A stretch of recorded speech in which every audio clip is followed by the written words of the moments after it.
How many first timers do we have here? Woo! This is awesome. So sometimes in August we get peaks and valleys because people are going back to school and the kids and all of that. And Katie, get in here. Katie! Oh, this is Rosie May. So a big thanks to Katie Stallhut. She's the owner of Stage One, and she allows us and welcomes us to come in here every month. And so if you don't know her, meet Katie. She's amazing. With Rosie May. So for anybody that is new, we do this every single month, the first Wednesday of every month. We welcome you. We invite you to bring friends. We have speakers. We have availability for speakers. So if there's something on your heart that you would like to train, teach, coach us on to become better and improve our lives, we welcome you to do that. So many amazing women in this room, ladies, so I want you to get connected. We're going to have time, especially for that at the end. But I'll introduce myself real quick, and then I'm going to introduce the speaker. So I'm Melanie Ake with Everyday Leaders. I help you develop your confidence about where you want to go in your life and your business.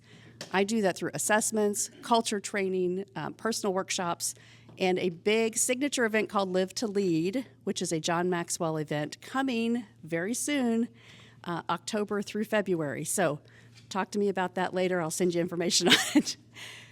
We are really excited because this has been going on since 2017.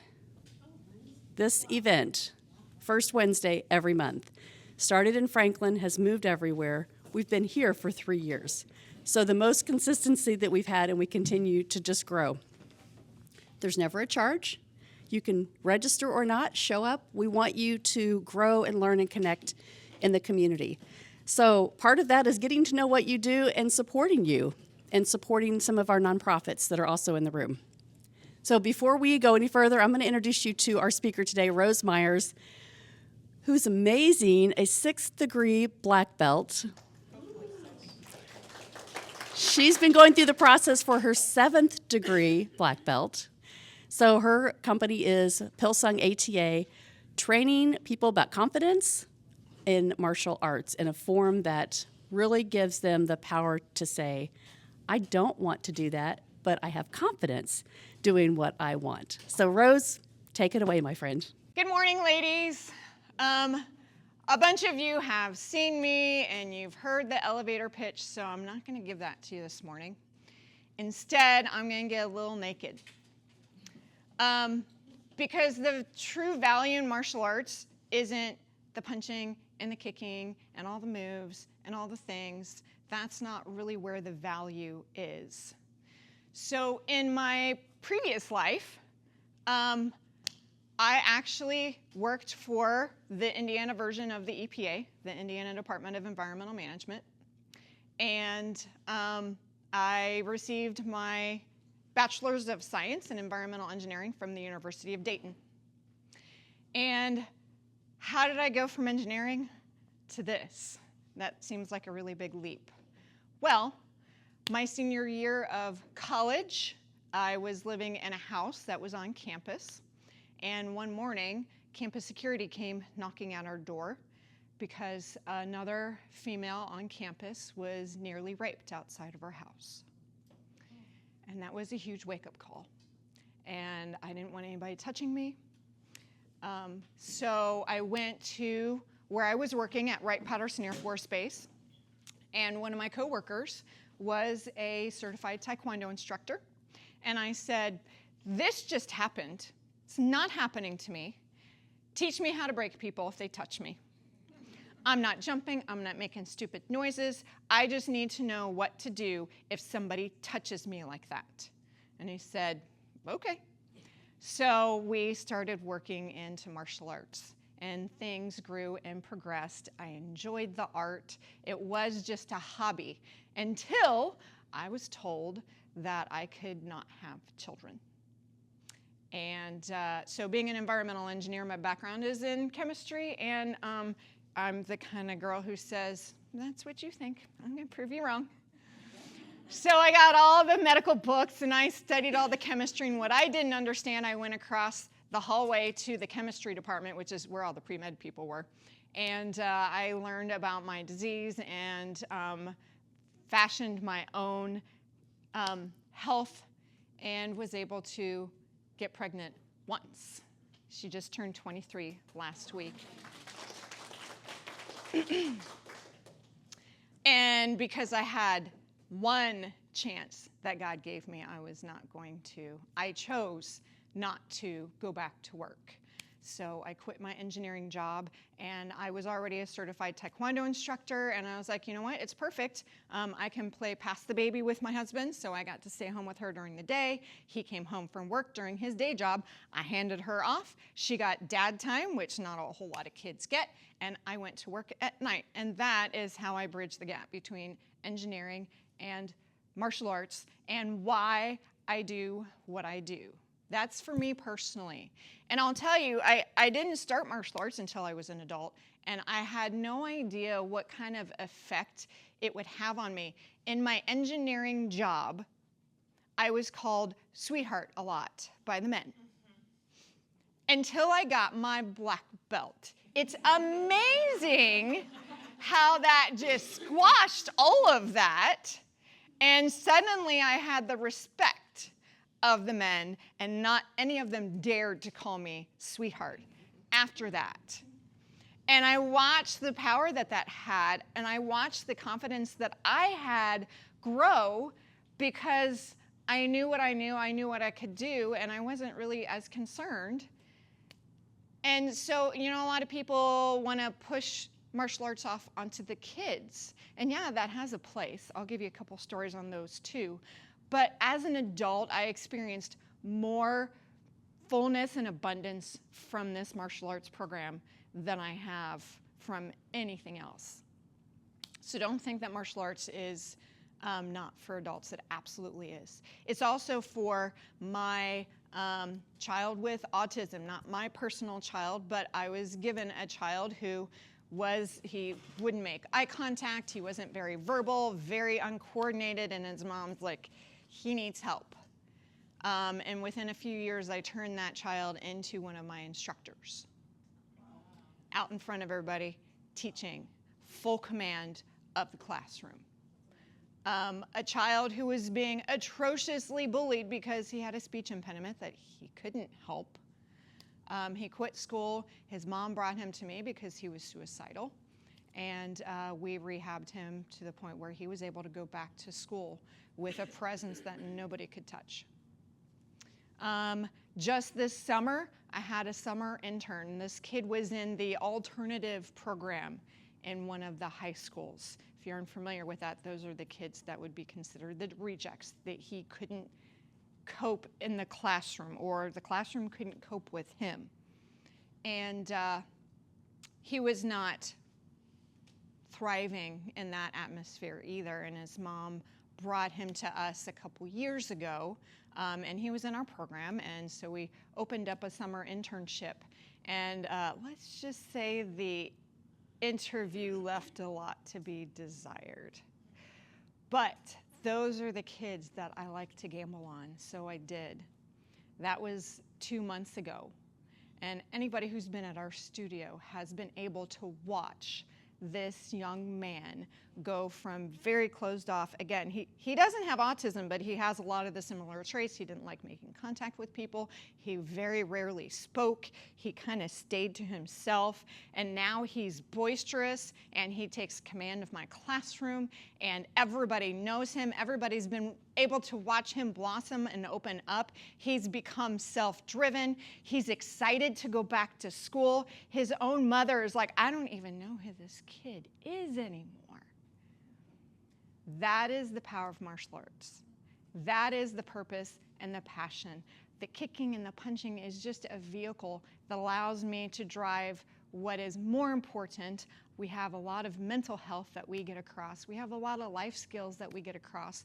And that is what lasts people a lifetime. So today, I get to talk to you about probably the biggest danger that our children face. And that is bullying. I'm so glad that I'm a kid of the 80s and I didn't have a video camera in my face and I didn't have social media broadcasting all of my mistakes and cowards picking on me through a keyboard. I can't even imagine how difficult it is to be a teenager in today's world. It's horrible. What I can do is I can give you the statistics of that world. 5.4 million U.S. children stay home from bullying annually. That's a disgusting statistic. That's just in the U.S. That's not worldwide. 1 in 4 kids report experiencing bullying. Now, I don't know about you. Experiencing goes on both sides of the table, so either they've been bullied or they've seen bullying. 1 in 4. How many of you have kids that are minors, below 18? Okay, great. 1 in 4. I would be more likely to say 100, because first of all, that's how many people are reporting experiencing bullying. I don't think it's possible to escape, especially the school system, never having been bullied, never having seen bullying. Would you guys agree with that? So I think that statistic is wrong, but again, it's how many are being reported, and we already know there's tons of kids who are too ashamed to report what is happening to them. Students who participate in high-quality prevention programs are more likely to use self-protection strategies and feel successful in defending themselves. So the prevention programs are what I'm here to talk to you about today. I'm going to give you some education. I'm going to tell you what I do and why it's different than what they might be experiencing already. Bullying prevention is a vital life skill. So life skills: math, reading, spelling, those things you need all the way through adulthood, right? So here's some questions for you. How many of you were taught, well, first of all, how many of you have adult jerks in your life? How many of you were taught as a child how to deal with those adult jerks so that when you got to be an adult, it wasn't a problem? Better yet, when they were children, it wasn't a problem. I want to know where the teacher is that's running around in the adult world going, you need to be nice to her. That doesn't exist. I desperately wish somebody would have given me the skills that I have now as a child, because I most definitely was bullied, and you'll hear more about that in a little bit. And that is why I do what I do, because it absolutely should be a life skill. It should be something that we teach children. It should be a foundational element, because it's one of those things that never, ever leaves. As long as you're living, you're going to face jerks. So, I told you that I worked for basically the EPA. I have a good knowledge of the Indiana Code and the state law, and I think you should too. Because this is where your rights lie, especially for your children. And there are so many people who don't even know that we have laws about bullying. So the top one is just kind of the generic introduction to the bully prevention law. The second one, 2030, bullying prevention, student instruction. No later than October 15th of each year, each public school shall provide age-appropriate, research-based instruction as provided according to, and that's why I referenced the top one, focus on bullying prevention for all students in grades 1 through 12. So I want to camp out on that because there's so many questions. So A bunch of you raised your hand and said you have a minor living in your home. How many of you knew about this law? So the schools aren't educating the parents on the law. How many of you know what they teach? Because it says that by October 15th, your child has to have some form of bully prevention education. Did you know that? And I'm not asking these questions to shame you. I'm asking these questions because you should know this stuff because the school should be telling you. Did your child ever come home and tell you about whatever bully presentation they received? Did they talk to you about any skills that they're learning in school on how to not be bullied? And in my opinion, this is part of the problem.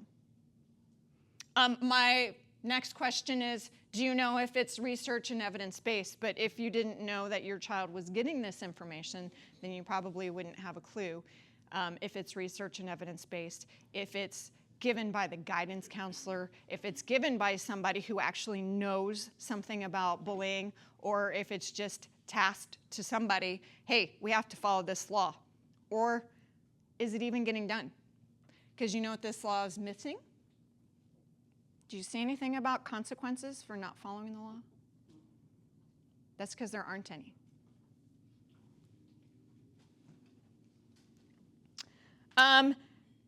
The other question is whether kids are actually getting anything out of whatever bully education that they're getting. So I am trained in a system called the Monique Burr Foundation, and it is a system that is research and evidence-based. I have been in the schools educating kids about body safety, and I know that as part of that program, we teach kids to be upstanders, which is great. We teach kids to be kind to each other. I'm not saying that's not necessary. It's obviously necessary. But the question is it working? I think most of you with kids would say no. Is that a fair statement? Yeah? Okay. In the Monique Burr Foundation, we do talk about being an upstander, but we don't tell kids how to do that. So if you are told to do something but not given the tools to do it properly so that you don't become a target, are you going to do that? No. So you can see some of the holes in our system. 2033 provides definitions. You need to know those definitions because here's the problem. If you go to the teacher and you tell the teacher that your child is being bullied, they know the definitions, and if you don't hit all, it's a 3-part definition, if you don't hit all 3 of them, the teacher can tell you that it's not bullying. And the bottom one, discipline rules prohibiting bullying are required. So we're going to come back and we're going to talk. I'm going to break a bunch of these things down so that you have a better education. And by the way, this is being recorded. You can always go back if you want to reference this law. Here's my first tactic. These are my puppies. Anybody know what breed they are? That's a good guess. They're about twice the size of a husky. They're Alaskan Malamutes. So the brown one is 120 pounds. The black one is the small one. He's only 100 pounds.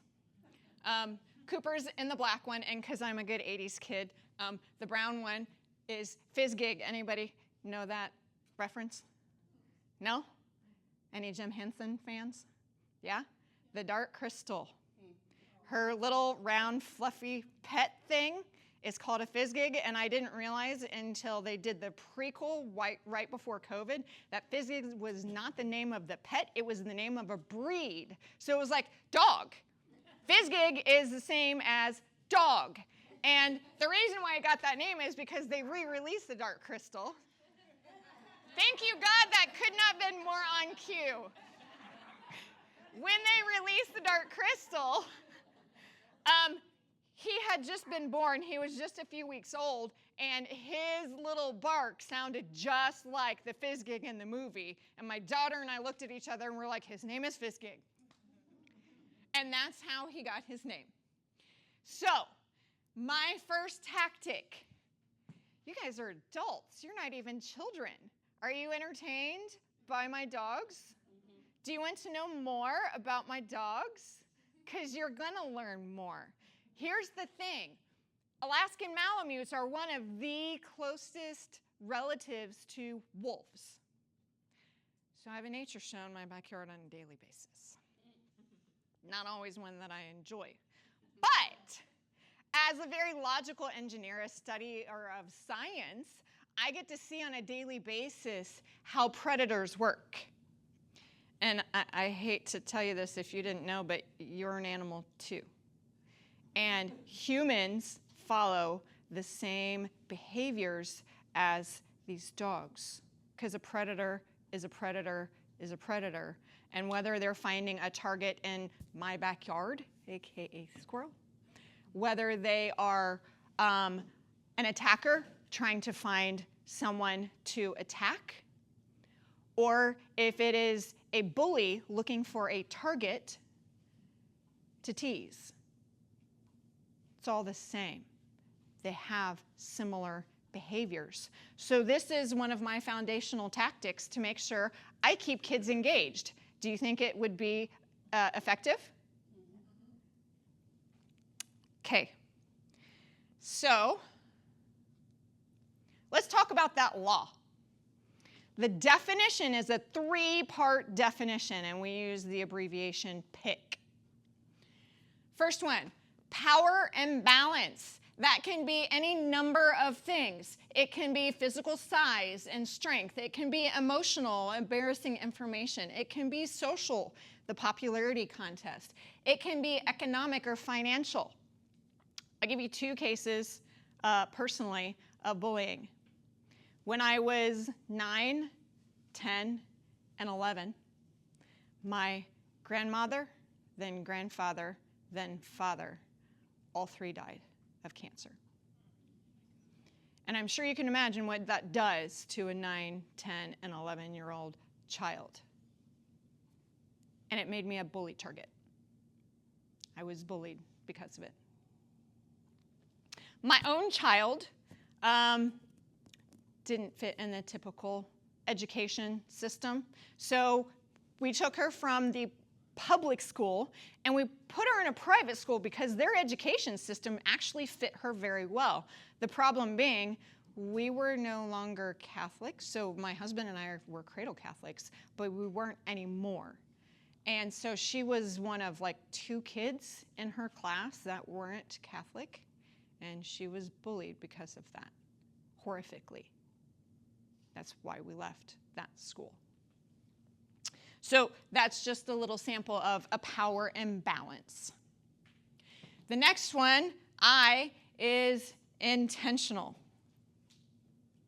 Intentional means hurtful, unwanted, negative actions. So these can be very verbal, especially for females.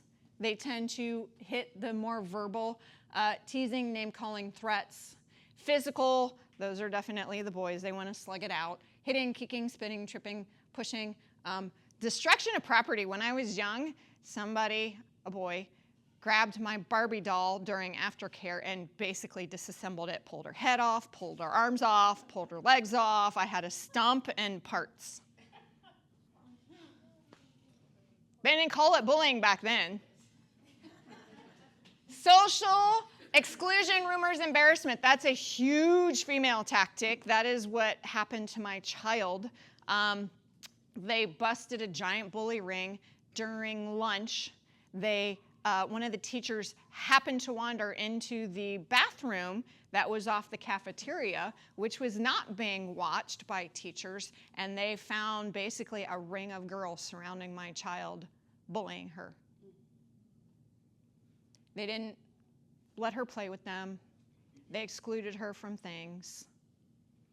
That's what she experienced when she was young. The last one, C, continuous or repeated. So in most cases, bullying has to be more than a one-time event, and that is a huge stopper when you go and talk to the teacher. If it's not continuous and repeated, they're going to tell you it's not bullying because they know the definition. They may or may not educate you on the definition. Some of the good teachers do. I have a lot of teachers who are customers, and they tell me how frustrating it is when they have to explain to a parent why it's not bullying. And they are educating parents. But you should know these things because if you want to be able to have any power to advocate for your child, you need to know that bullying has to match all three of these things. And if it doesn't, they're going to tell you it's not bullying.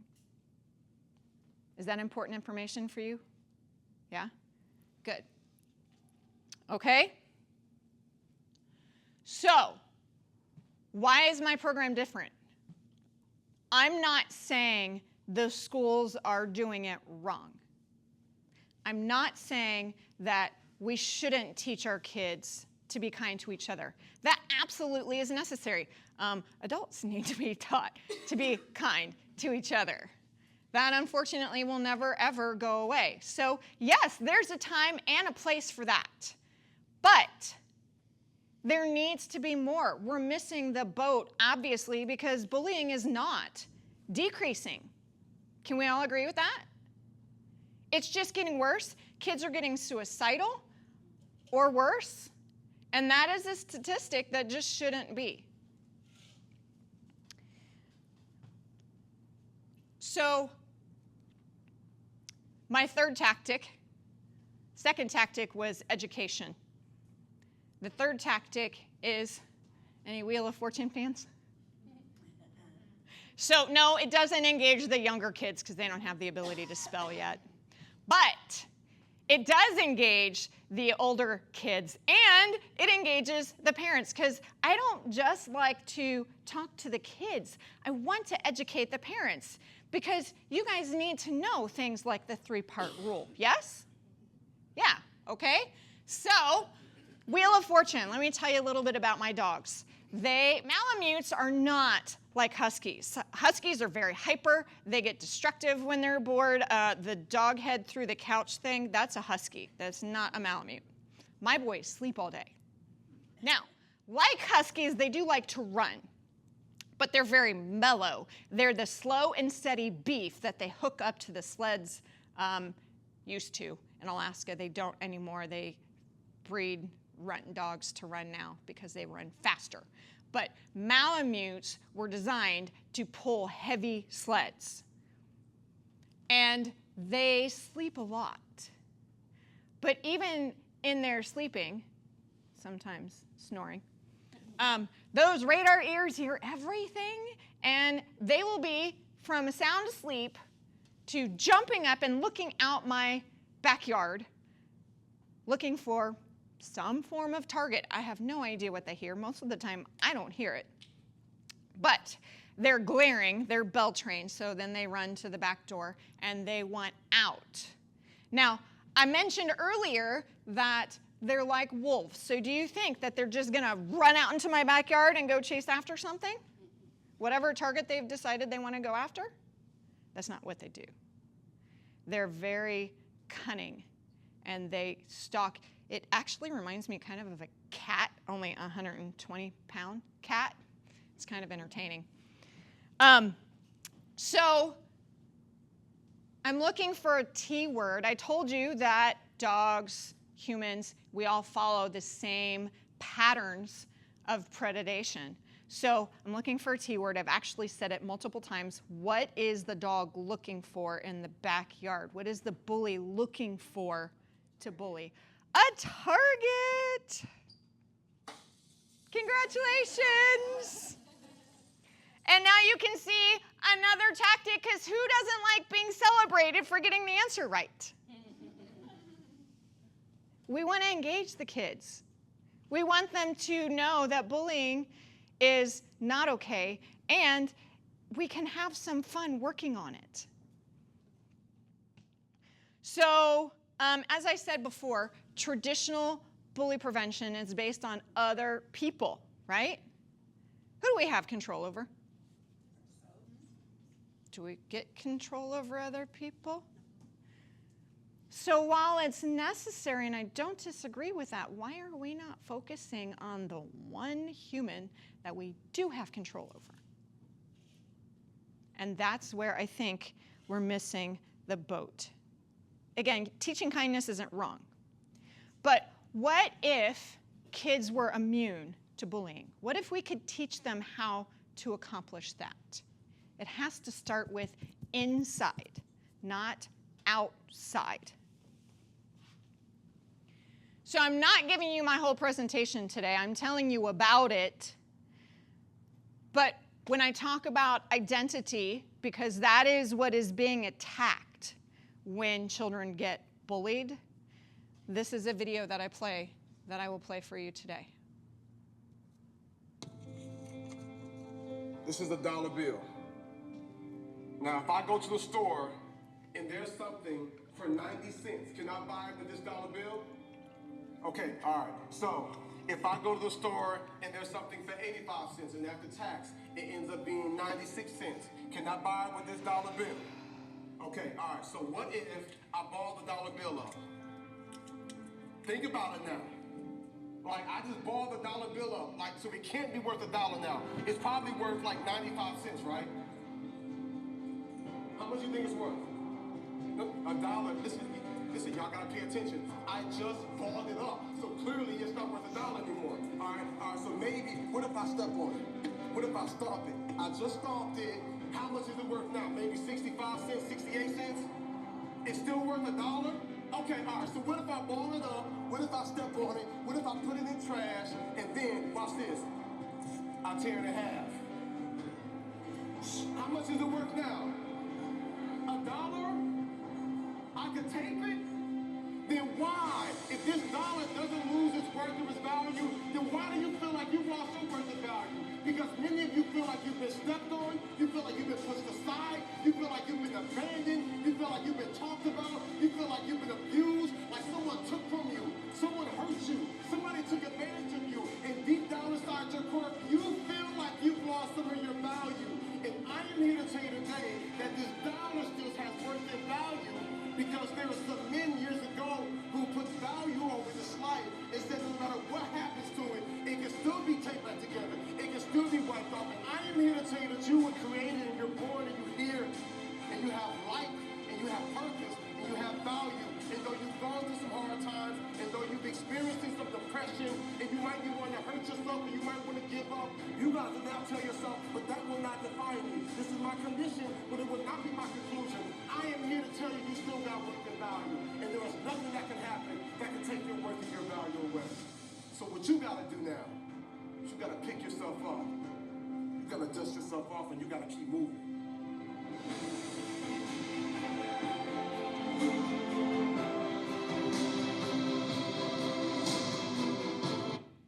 How many kids do you think need to hear that? How many adults do you think need to hear that? I don't have statistics for it, but I would be willing to bet there's a large amount of walking wounded adults whose triggers were developed when they were bullied as children. And they never let them go. They protect them. So I focus on identity. The things that he said is why people enjoy my martial arts program, because the foundation that we build on is mental health.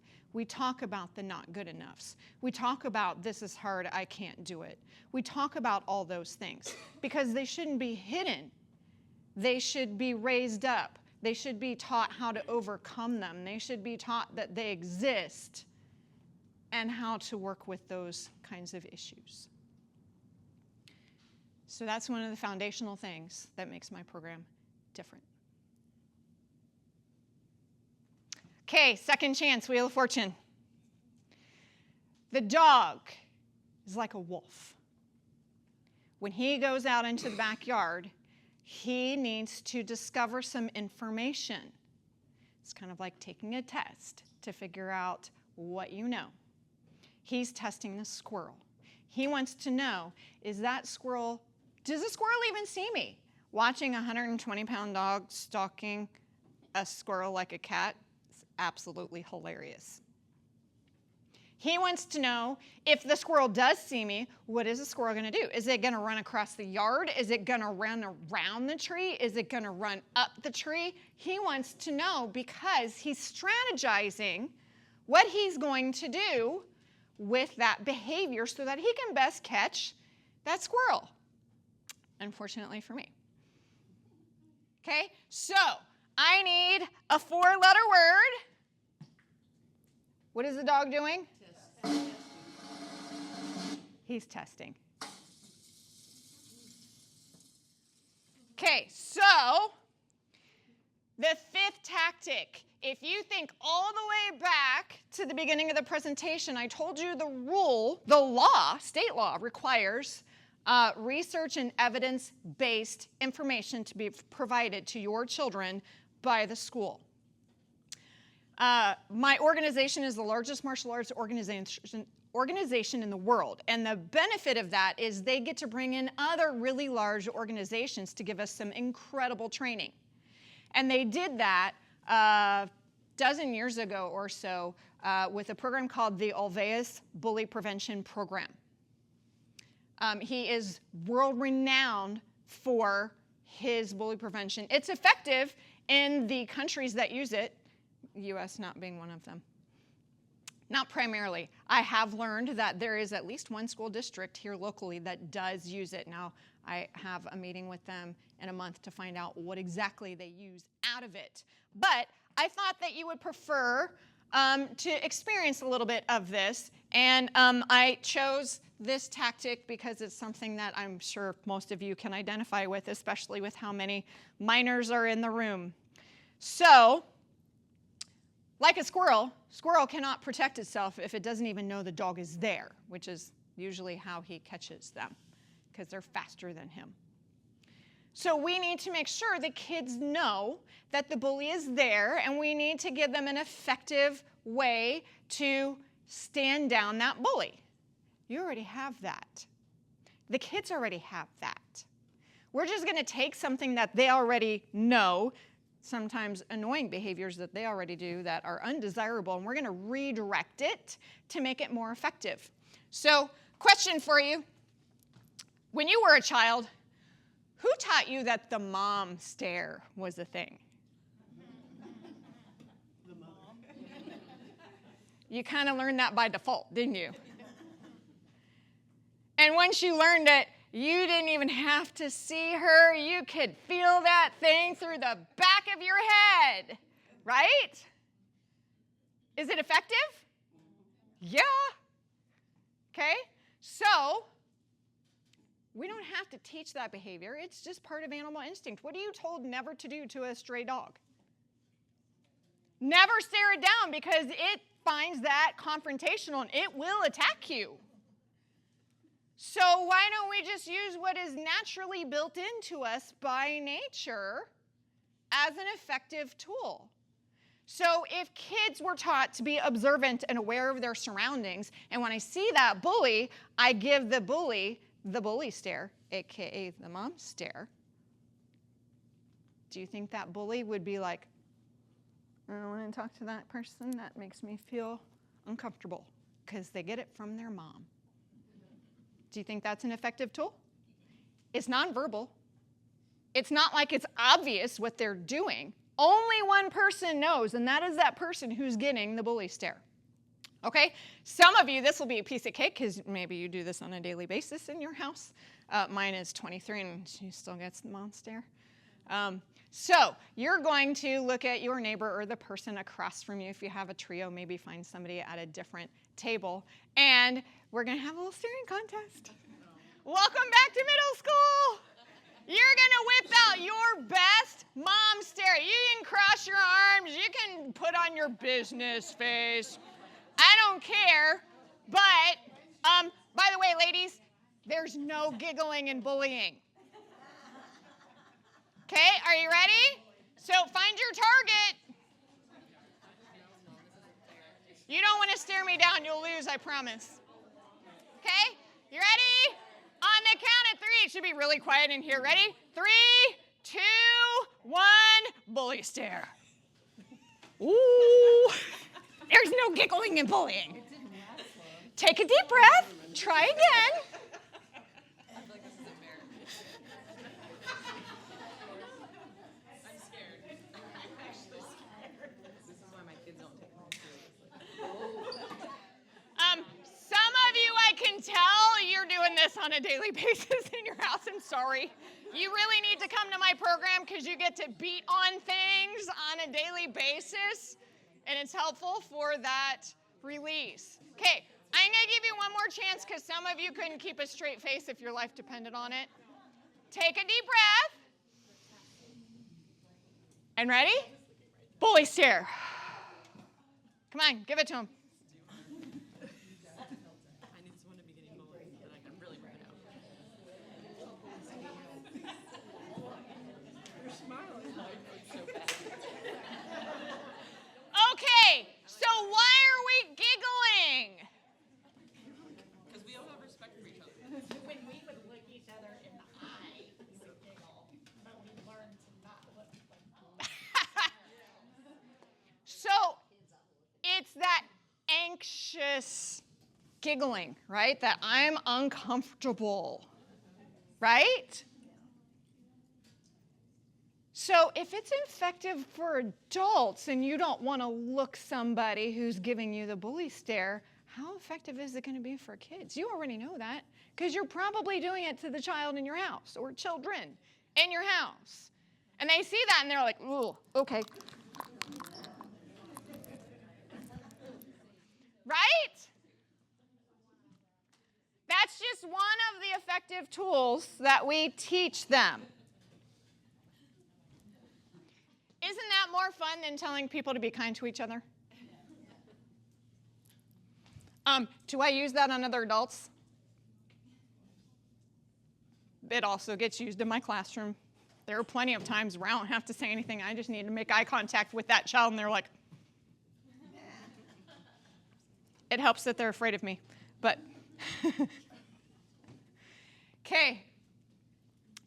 So, if we can just reframe bullying to something that the children can better understand.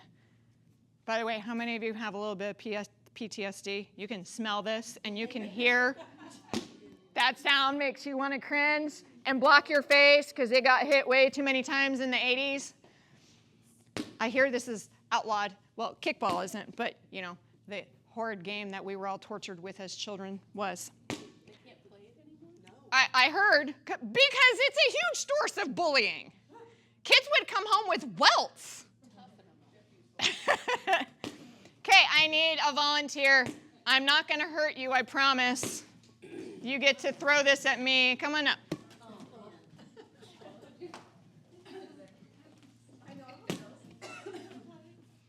So every child, because kickball has not been outlawed, it's still a thing, so they do know what this is and they do know how to use it. If we taught them bullying is like playing ball. We all know how this works, right? I toss it to her, she's going to catch it. She tosses it to me, I catch it. We're playing ball, right? But if I made that ball a mean name, and I call her a mean name, and she calls me a mean name, we're still playing ball, just with words, right? So how do we stop this game from happening?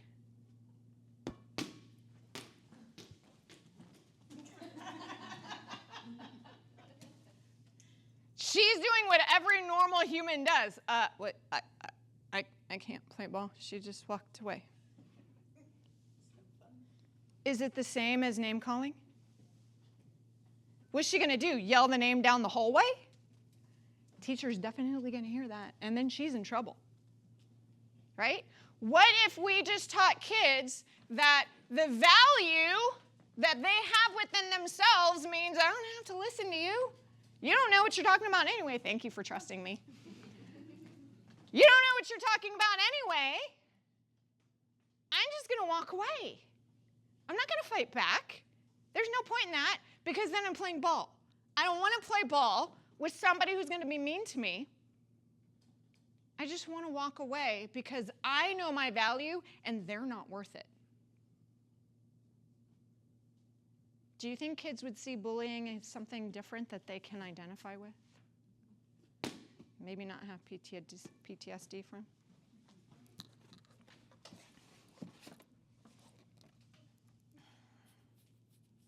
Avoiding a fight is a mark of honor, but only fools insist on quarreling. That's what they need to understand.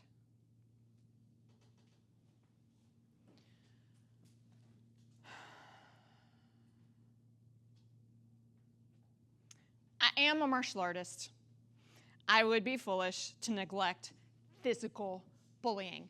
In the definition, I told you that the C, the continuous or repeated, most of the time has to be true.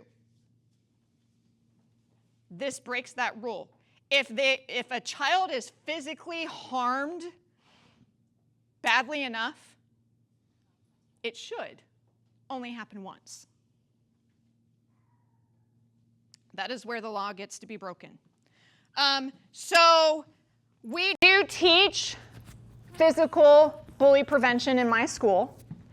And because everybody thinks that martial arts is going to be somebody getting punched or kicked and it's going to get my kid in trouble, right?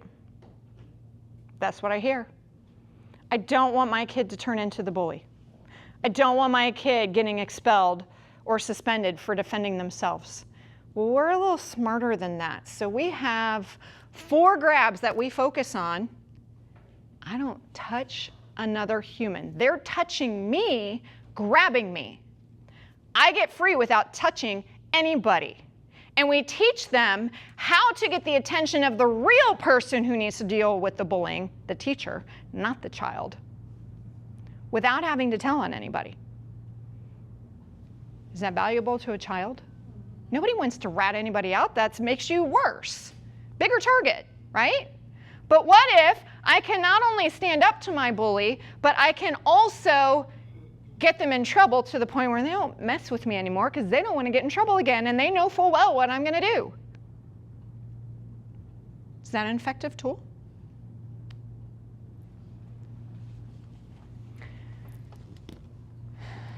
We don't do that in the school or wherever we do talk, by the way, because, I teach in the libraries. I'm working on getting into schools. I teach at churches, not appropriate places for physical contact. Even if I'm not touching anybody, I invite them back to my place, which is an appropriate place to teach them physical self-defense. I let them see what we do, and I give them the opportunity to grow some confidence through it. Do you have any questions over the information that I provided? Did you guys get some good education that you find useful in protecting and advocating for your own children? Absolutely. Do you guys see, I'm going to go back to this screen.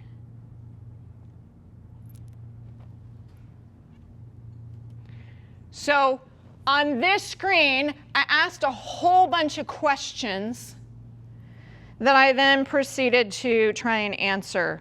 So you know about this law now. You know how useful it is to know about this law now. You now know your child has to be educated in bully prevention by October 15th. So you have been empowered to ask your child, hey, when they talk about bully prevention, will you tell me? Ask them the details. Who talked to you about bully prevention? What did they talk to you about? When did they talk to you? Was it for 5 minutes? Hey, don't do that.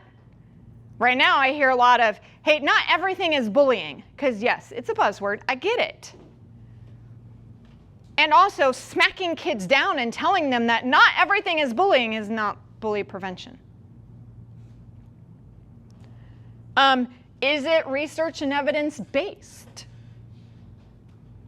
Is it age appropriate? Okay, so dogs, are they age appropriate no matter what age you are? I captivate kids. When I do my women's self-defense seminars, I talk about the dogs. I just put it into my bully prevention program because they're my babies. They're my life. They'll be 9, January 18th. Dear friend's birthday. Is the bully prevention education even happening at all? There's no consequence if it's not. Nobody is tracking it because it's not required in the law, and most people don't do anything that's not required. So you are now armed with some great information on what to look for to ensure your child is being safe.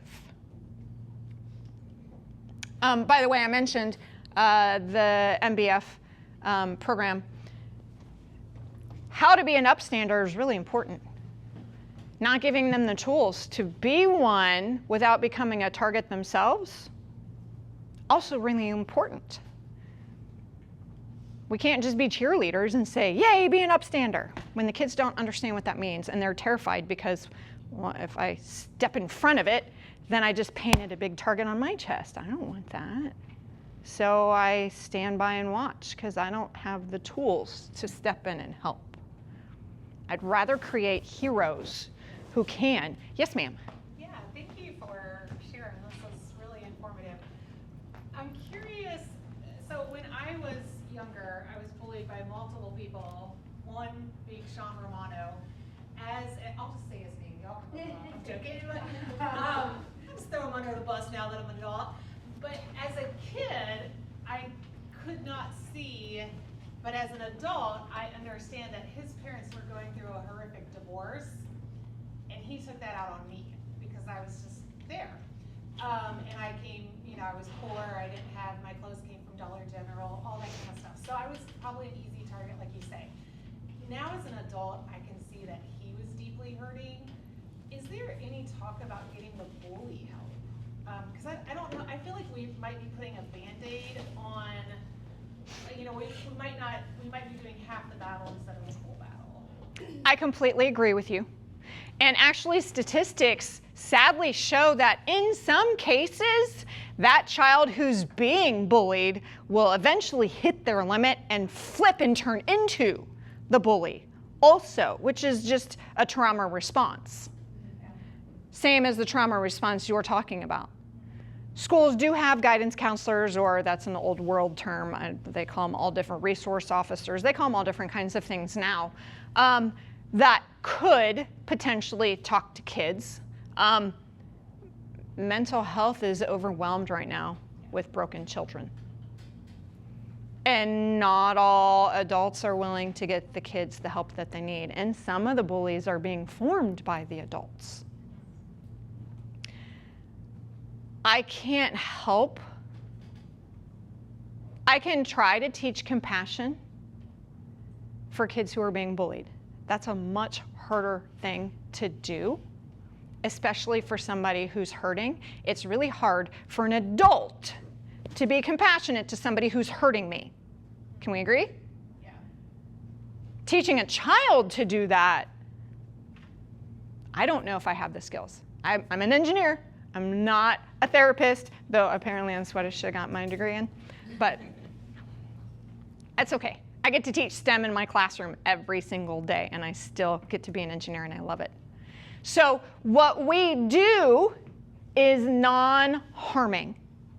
We're not trying to turn kids, bully targets, into bullies. That is not my goal. My goal is to protect the child's identity to the point where when me and adults say things to me today, I use those same skills. I'm not harming them. I'm not disrespecting them. I'm letting it run off my back like a duck and water. Because I refuse. We teach life skills. I refuse to teach somebody how to be a bully, because that's what a lot of people think we're doing in martial arts. So that's a really great question. If I could heal the world, absolutely, I would love to help kids who are hurting, because I was one of those kids. I was being bullied because of death.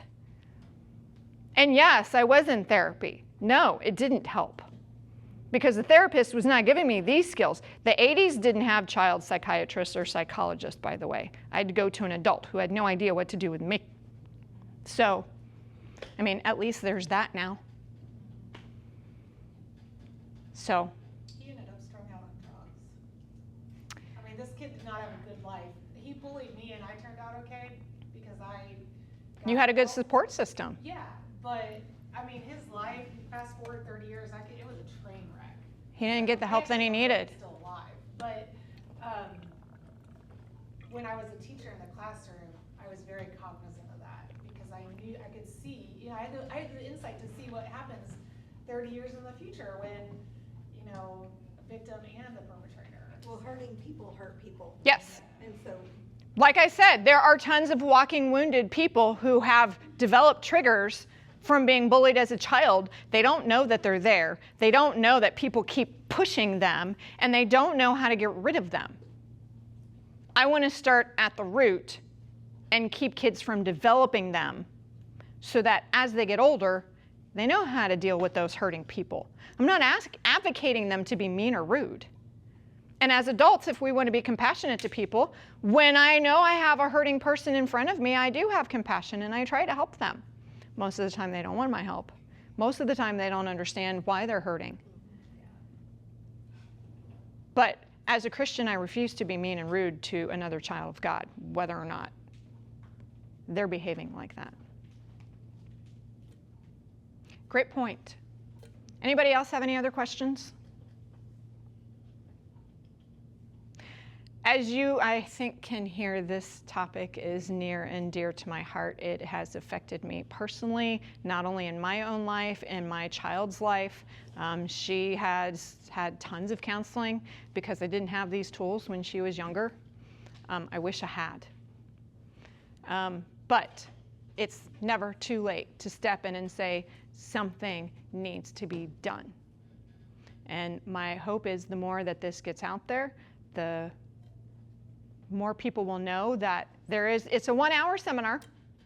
The libraries are employing me to present it in the library. So for you, it's technically free. They pay me instead of you paying me. I do go out and give it to different groups. I'm working on one of the churches to get it into a church. And my goal is to get it into the schools. The schools are a little bit harder.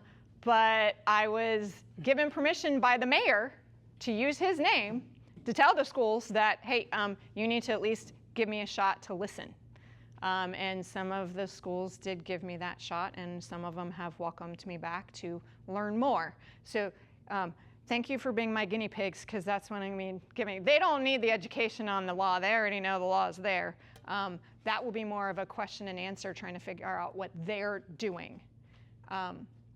But I'm trying to get this out there. I'm trying to get your kids help, because I'm not okay with the current state of where we're at now. Yes, ma'am. Do you have kids that you help that their parents are actually bullying? In my school, absolutely. There's a lot of split households and kids who are brought to me because one side is the bully and they're brought by the other side. And yeah, those parents don't usually end up in my business. It's usually the parents who are seeking the help. But yeah, I do see that. And I do give them